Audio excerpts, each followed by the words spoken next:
¿Alguna vez has sentido que hay algo más en las páginas de la Biblia? Profundiza con nosotros en cada episodio. Exploramos historias, revelaciones y lecciones prácticas que transforman tu vida. Estás escuchando Algo Más en la Biblia. Comenzamos. Normalmente, cuando se analiza un diagnóstico médico, hay cierta expectativa de precisión absoluta, como en la ingeniería estructural, digamos. Si un hueso está fracturado, la radiografía muestra la línea blanca, el especialista la señala y pues el problema queda categorizado de inmediato. Claro, es un sistema binario, sano o enfermo, funcional o roto. Exacto. Y nos reconforta bastante porque nos da esa ilusión de que el caos está bajo control, ¿no? Que tiene una causa y un efecto que podemos medir fácilmente. Sí, totalmente. Y se busca esa misma claridad al analizar textos antiguos. Sin embargo, al sumergirnos en los registros del libro de Génesis, específicamente en el famoso relato del Arca de Noé, esa precisión clínica parece desvanecerse a primera vista. Ajá. Es jirafas sonrientes asomando por la ventana bajo un arco iris brillante. Sí, la versión de cuna, digamos. Exacto, la versión amigable.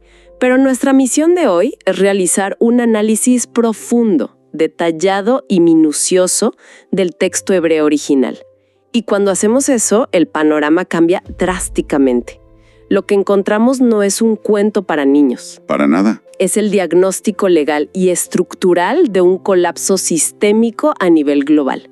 Entonces, hoy vamos a deconstruir este pasaje desde el capítulo 6, versículos del 11 al 22. Una sección fascinante. Muy fascinante, porque resulta que según las fuentes históricas y lingüísticas, el famoso barco no era un barco en absoluto. Y el diluvio no fue simplemente un evento meteorológico extremo, sino más bien una especie de quimioterapia cósmica. Es una gran forma de describirlo. Una intervención radical e irreversible para una condición que ya había alcanzado una fase terminal. A ver, para quienes buscan comprender cómo la humanidad antigua entendía el caos, la justicia y la gracia, esta inmersión profunda de hoy será una verdadera revelación. Yo estoy convencido de eso, porque para comprender los planos de construcción de cualquier estructura de emergencia, primero se debe entender con exactitud qué provocó el derrumbe de la estructura original, ¿no? Lógico, el diagnóstico antes de la receta. Exactamente. Y aquí es donde el texto hebreo nos detiene en seco, porque no comienza describiendo nubes oscuras o truenos. Ajá. Comienza con un vocabulario que es estrictamente judicial. Y ahí es donde, sinceramente, mi primera suposición se vino abajo por completo. Yo siempre había asumido que el problema era simplemente que la gente se estaba portando mal. Lo que piensa casi todo el mundo. Claro, rompiendo algunas reglas morales. Y que eso, bueno, detonó un castigo divino. Pero el lenguaje en los versículos 11 y 12 describe algo mucho más profundo. Es totalmente distinto a un simple mal comportamiento. A ver, el texto utiliza dos términos hebreos fundamentales para definir la, digamos, enfermedad de este mundo. Shahat y Hamas. A ver, empecemos por el primero, shahat. Bueno, shahat suele traducirse como corromper o arruinar, pero no se trata solo de una mancha moral. ¿Ok? Implica una descomposición física, estructural y ontológica. Es como si el ADN mismo de la creación estuviera perdiendo su cohesión por completo. ¡Wow! ¿Y qué pasa con Hamas? Porque en las traducciones modernas que solemos leer, casi siempre lo vemos simplemente como violencia. Sí. Esa es la traducción estándar. Y uno se imagina, pues, peleas callejeras o crímenes comunes. Entonces, ¿por qué un término tan general justificaría el fin del mundo entero? Bueno, es que en el contexto del antiguo Oriente Medio, Hamas tiene un peso muchísimo mayor que un simple asalto callejero. Ajá. Es un término legal complejo. Describe opresión institucionalizada, abuso de poder sistémico y un nivel de injusticia donde los fuertes devoran a los débiles con total impunidad. O sea, violencia estructural. Exactamente. Es el fruto social de esa descomposición interna de ese shahat del que hablamos. Ya entiendo. Bueno, vamos a desempacar esto con un ejemplo. Imaginemos por un momento a un inspector de edificios que llega a un bloque de apartamentos. A ver, me gusta por dónde vas. Revisa los cimientos, las vigas y descubre que los propios inquilinos han estado martillando y derribando los muros de carga desde adentro a lo largo de los años. Sí. Entonces, cuando el inspector finalmente condena el edificio y ordena la demolición oficial con maquinaria pesada, esa demolición es solo la confirmación física de una ruina estructural que los habitantes ya habían provocado. El edificio ya estaba destruido desde adentro. Esa analogía captura perfectamente la ironía teológica del hebreo. Porque fíjate que el texto utiliza exactamente la misma raíz verbal, shakat. ¿Ah, sí? Sí. La usa para describir tanto lo que los humanos le hicieron a la tierra como lo que la inundación le hará a la humanidad. ¡Wow! Eso es muy revelador. La humanidad ya había arruinado el ecosistema moral y social. O sea, el diluvio es simplemente la manifestación física de esa ruina. Y lo fascinante aquí es cómo esto contrasta radicalmente con otras culturas antiguas. Sí, de hecho, eso me pareció increíble al revisar las fuentes históricas de la región. Existen relatos babilónicos muy antiguos, como la epopeya de Gilgamesh o el relato de Atrahasis, que también hablan de una gran inundación catastrófica. Así es. Son paralelos muy conocidos. Pero la causa del desastre en esos relatos es casi cómica desde nuestra perspectiva moderna. En el Atrahasis, los humanos se multiplican tanto y hacen tanto ruido que los dioses literalmente no pueden dormir. Un problema de contaminación acústica. Exacto. El diluvio se envía como una solución brutal para poder dormir la siesta. Un dios con insomnio y mal genio decide borrar a la humanidad. Es un acto súper impulsivo, casi un berrinche. Totalmente. Pero en Génesis, la narrativa subraya repetidamente la frase «y vio Dios». Ajá. No es una mirada casual, es la inspección minuciosa de un juez que examina la evidencia del chamás. De la opresión sistémica. Claro, la intervención aquí no es un berrinche, es una descreación. O sea, si recordamos el primer capítulo de Génesis, la creación consiste en tomar el caos acuático primigenio y ordenarlo para que florezca la vida. Separando las aguas, claro. Exacto. El diluvio es el proceso inverso. Es retirar el orden divino y permitir que el caos original recupere su espacio. Sencillamente porque la violencia humana ya había hecho insostenible el proyecto. Y bueno, si el mundo exterior se ha vuelto estructuralmente insostenible, la narrativa lógicamente introduce la necesidad de construir un entorno nuevo para preservar la vida. Una estructura de supervivencia. Así es. Y aquí entramos en la fase de la ingeniería, los famosos planos del arca. Pero al revisar las especificaciones de esta construcción, digamos que saltan todas las alarmas de la lógica marítima básica. Es que tenemos que borrar de nuestra mente cualquier ilustración clásica de un barco de madera navegando graciosamente con una proa en forma de V. La imagen típica de las películas. Esa misma. El término hebreo que se utiliza aquí no es la palabra común para barco, nave o balsa. Es la palabra tebat. Que, si no me equivoco, se traduce literalmente como caja o cofre. Así es una caja rectangular. Fíjate que la única otra vez que aparece esta palabra específica en todo el texto bíblico es en el libro de Éxodo. Ah, ¿dónde? Para describir la pequeña cesta embreada en la que la madre de Moisés coloca a su bebé para salvarlo en el río Nilo. O si estamos hablando de un sarcófago flotante, a escala industrial, sin mástil, sin velas, sin remo, sin timón. Nada. No hay absolutamente ninguna forma de dirigir o navegar esta estructura. Pero las dimensiones son titánicas. El texto menciona 300 codos de largo, 50 de ancho y 30 de alto. Ajá. Que traducido a nuestro sistema métrico moderno son unos 138 metros de largo por 23 de ancho y 14 de alto. Y el volumen internos es asombroso, unos 40,000 metros cúbitos. ¡Qué locura! Para visualizarlo mejor, imaginemos la capacidad de carga de 500 vagones de tren convencionales todos unidos. ¡Wow! Es una obra de ingeniería diseñada para albergar un ecosistema entero. Pero aquí es donde se pone realmente interesante para mí. Lo que me dejó pensando fue la proporción de esas medidas. Claro, el largo y el ancho. Exacto. La relación de 300 a 50 codos nos da una proporción exacta de 6:1. Al principio parece, un detalle menor, un número antiguo al azar, pero al investigar cómo funciona la hidrodinámica moderna, esa proporción es asombrosa. Es un detalle técnico que maravilla a los ingenieros navales hasta el día de hoy, de hecho. ¿Por qué es tan crucial esa proporción de 6:1?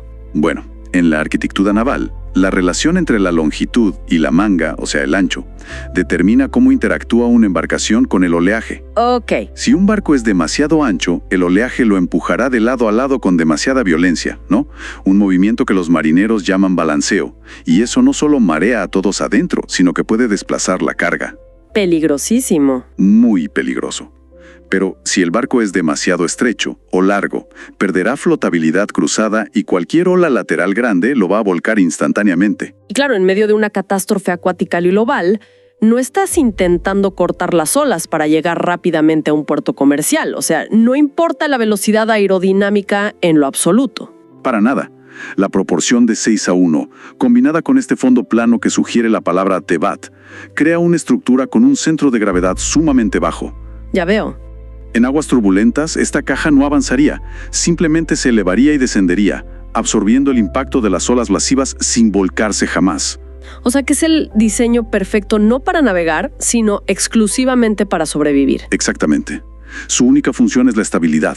Me parece brillante desde el punto de vista de la física. Sin embargo, si lo pensamos desde el punto de vista psicológico, ¿no es eso absolutamente aterrador? Totalmente. O sea, imaginemos estar en una estructura de 3 pisos, completamente sellada por dentro y por fuera. Afuera, el mundo entero se desintegra.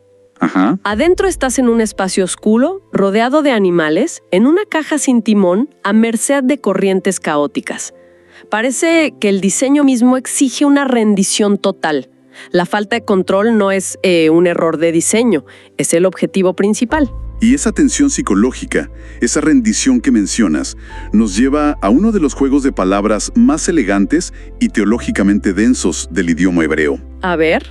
La instrucción divina especifica 2 materiales de construcción, madera de gofer y un revestimiento de brea o alquitrán para impermeabilizar. Ajá, para sellar todo. Sí, y esa brea en hebreo es la palabra kofer. Kofer.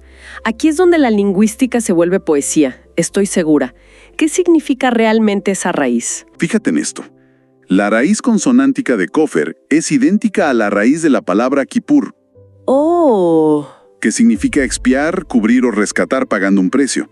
Es el mismo término exacto que se utiliza en Yom Kippur, el día de la expiación. ¡Wow! En el antiguo pensamiento israelita, la expiación era el mecanismo legal y espiritual que protegía o, digamos, cubría al individuo del juicio inminente por el pecado. Entonces el material físico que sella las fisuras de la madera para que el agua caótica de la muerte no entre, es lingüísticamente un símbolo de la gracia que cubre y protege a los ocupantes del juicio. Precisamente.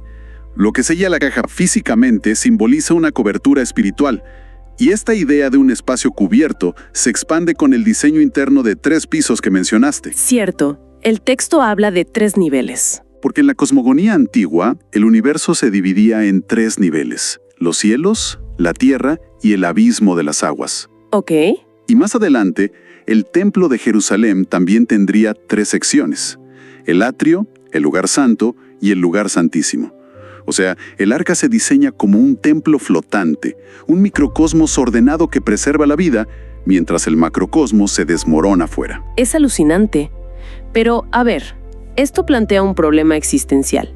Si se te pide entrar a un sarcófago gigante sin timón, sumergido en la oscuridad, en pleno fin del mundo, ¿quién daría ese paso sin una inmensa garantía de que no está entrando a su propia tumba? Nadie en su sano juicio. Exacto. Entrar a esa caja requiere una certeza legal previa, una seguridad absoluta. Y el relato proporciona esa certeza introduciendo un concepto revolucionario justo en el versículo 18. Es la primera vez que este término aparece en toda la narrativa bíblica. ¿Cuál es el término?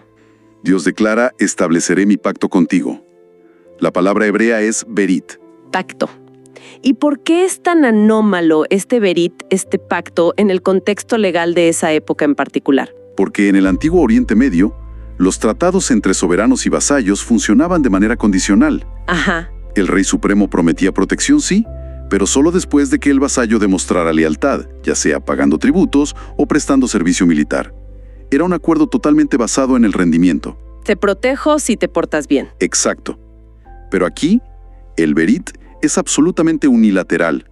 Y lo que es más impactante, se establece antes del desastre, no como una recompensa después de sobrevivir. Ya entiendo. Es como si te entregaran una póliza de seguro de vida ya firmada y sellada por millones antes incluso de hacerte el examen médico. Muy buen punto. O antes de que el huracán toque tierra. La gracia precede a la emergencia. Se entrega como el fundamento para poder iniciar la construcción. Claro. Porque si el pacto fuera condicional a que Noé lograra mantener vivo a cada animal y no cometiera un solo error de ingeniería, pues nadie sobreviviría. Sería imposible.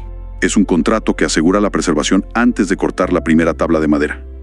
Y, de hecho, hablando de los animales, el pacto incluye un mandato ecológico que a menudo pasa desapercibido. Ah, el tema de las especies. Sí, la instrucción de preservar una pareja de cada especie para mantener la biodiversidad post-colapso.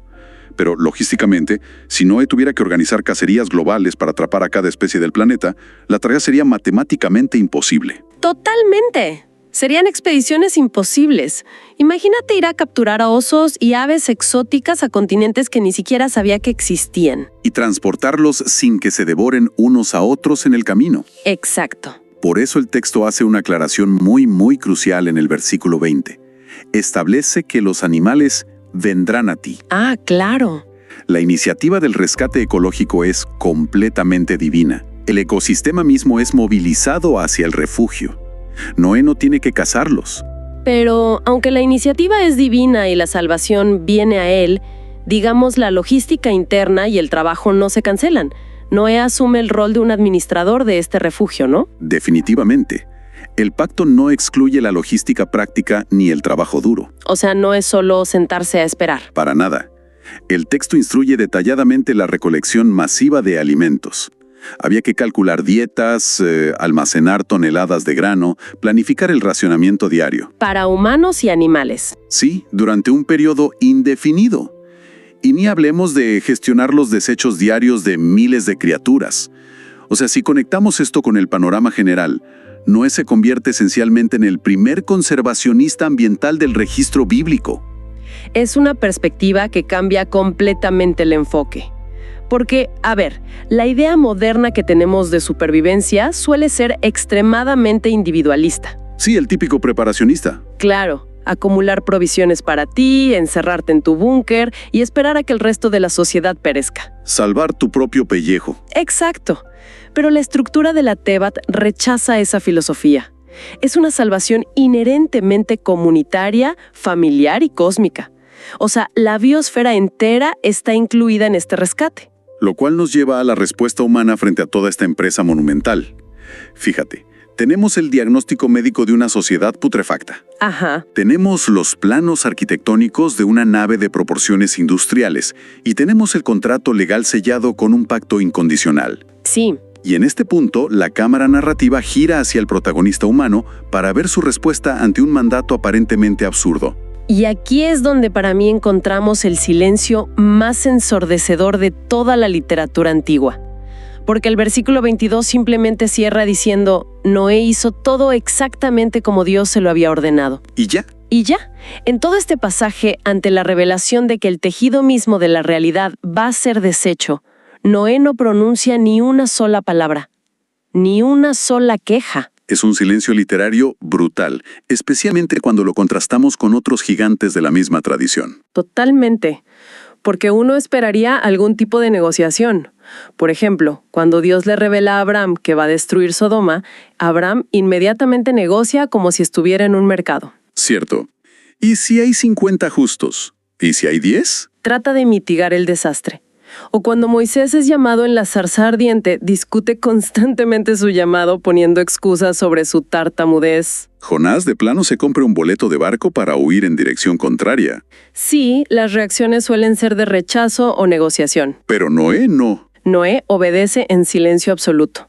No cuestiona la logística, no se queja del dolor de espalda que le espera cortando madera y, notablemente, no intenta discutir el veredicto sobre la humanidad. Su fe se traduce puramente en acción física sostenida durante décadas. Entonces, ¿qué significa todo esto? Porque hay algo casi perturbador en ese silencio. Cualquiera pensaría que intentaría, no sé, advertir a sus vecinos a gritos. O defenderse de las burlas. Exacto, pero su respuesta es cortar madera mientras todos los demás viven su vida normal. Hace que uno se pregunte sobre la desconexión total entre lo que él sabía y lo que la sociedad percibía. Porque construir esto requirió procesar toneladas de resina, ensamblar vigas gigantescas. A la vista de todos. A la vista de una sociedad que, según el diagnóstico, operaba bajo el cinismo y el abuso de poder. La naturaleza de esta fe es ridícula. Construir una estructura colosal en tierra seca, sin lluvia a la vista. Esto plantea una pregunta importante desde el análisis sociológico. Su acción era la anomalía máxima en su entorno. Representa al justo actuando como una anomalía en una sociedad degradada. Claro. En una cultura dominada por el chamas, donde el éxito se medía por oprimir a otros, este individuo dedica todo su tiempo y capital a un proyecto que no genera ganancias y parece carecer de toda lógica. Y en completo silencio. Sí. Y en la literatura posterior, digamos en el Nuevo Testamento, en textos como Hebreos 11 o Primera de Pedro, se reflexiona sobre esto. ¿Qué dicen ellos? Argumentan que esta misma acción física, la construcción en sí, se ve como una condena a la indiferencia de su época. No se necesitaban discursos. Cada golpe de martillo durante décadas era un veredicto vivo. ¡Wow! Era la evidencia física de que la normalidad de su época era una ilusión a punto de fracturarse. Al observar la forma y función de esta Tebat, a la luz de todo lo que hemos hablado, el arca se describe simbólicamente casi como una matriz, ¿no? Como un útero gigantesco. Es una analogía anatómica perfecta. Claro, porque no fue diseñada para salvar al mundo viejo. Esa civilización, con su chamás, estaba más allá de la redención. La caja fue diseñada para preservar la semilla, para mantenerla suspendida en la oscuridad hasta que las aguas de la descreación retrocedieran y permitieran que nazca un mundo nuevo. Refleja esa inmensa tensión teológica. Hay un juez que debe intervenir y detener el chamás, la violencia estructural, porque no puede tolerarla. Ajá. Pero, simultáneamente, provee la Tebat, la matriz sellada con gracia, fundamentada en un pacto, para asegurar que el fin del orden corrupto no significa el fin de la vida misma. Totalmente. Bueno, si sintetizamos las conclusiones de todo este análisis profundo, queda muy claro que el texto milenario no celebra la destrucción. Para nada. Al contrario, expone cómo la injusticia sistémica, ese chamas, arruina el tejido de la realidad. Nos muestra un diseño de preservación, la Tebat, que funciona sin control humano, y una gracia, el Berit, que se anticipa a la catástrofe. Y creo que todo esto subraya una relevancia inmensa hoy en día, porque el pasaje desafía a cualquier sociedad contemporánea a examinar su propia violencia. Nuestra propia versión del chamas. Exactamente, ya sea estructural, ecológica o social, y a valorar las pequeñas arcas de justicia y ética que se construyen en el día a día, aunque parezcan ridículas o sin sentido ante el mundo moderno. Definitivamente. Y considerando todo este inmenso panorama, hay una última idea, algo provocativa, que creo que vale la pena reflexionar a solas. A ver, te escucho. Teniendo en cuenta que el diluvio representa un regreso al caos primordial de las aguas, y que, como vimos, el arca no tenía ninguna forma de ser dirigida. Ajá, sin timón. Queda una idea inquietante flotando. En una era moderna como la nuestra, que está obsesionada patológicamente con tener el control absoluto sobre nuestro entorno, nuestro futuro y nuestra naturaleza. Esa ilusión de control constante. Exacto. Es posible que la verdadera supervivencia ante un colapso total solo se encuentren en la disposición a soltar el timón por completo. Es algo que vale la pena pensar. Nos escuchamos en la próxima inmersión profunda. Envíenos sus sugerencias y comentarios a nuestro correo electrónico ministerio@jesusislife.net. Este programa es una producción de Jesus is Life.